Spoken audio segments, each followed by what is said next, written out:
Okay, Cheryl, you are not gonna believe what just happened in the quantum world. I mean, I'm still trying to wrap my head around it, but IonQ, they've just announced something pretty wild.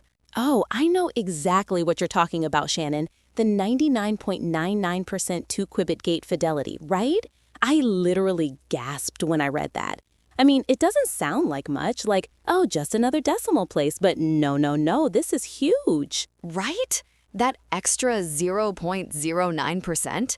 I keep thinking, is that really a game changer? But everyone's saying it is. What makes that specific number so incredibly significant, especially compared to what we've seen before? Well, think about it like this. In quantum, every single decimal place, it's like climbing a whole new mountain. Before this, the record was 99.97% by Oxford Ionics, which, IonQ actually acquired last year. Most leading systems are closer to 99.9%.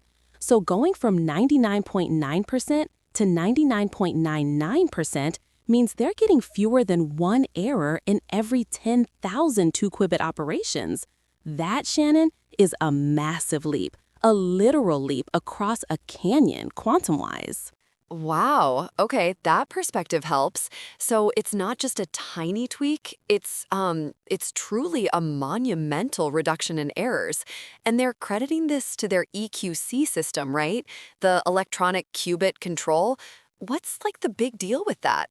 How is it different from what other companies are doing? Exactly. The secret sauce, as they call it, is definitely the EQC system. So most quantum computers, they use this intricate like maze of lasers to control the qubits. But IonQ, they're using precision electronics instead.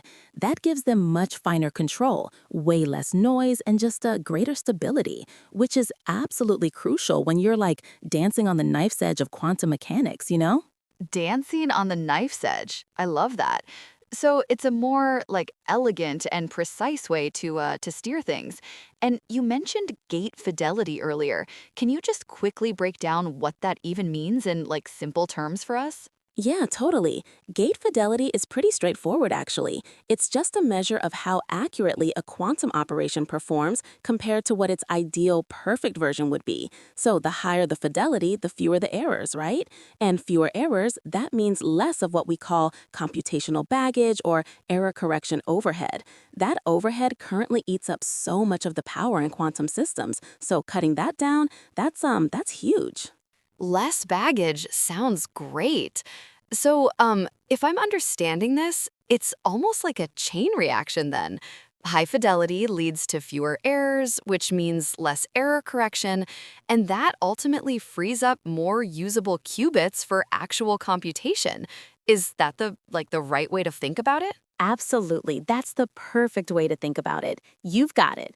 High fidelity means fewer errors, which means less error correction is needed.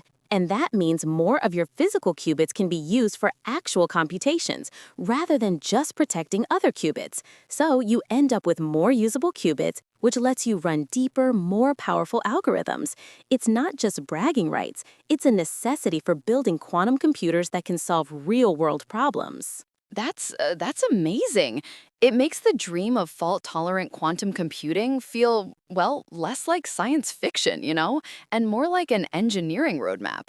What are the bigger implications of this going forward for IonQ and the whole industry? It's a foundational shift. IonQ isn't stopping here either. They're saying this sets the stage for a 256-qubit system next year and millions by 2030.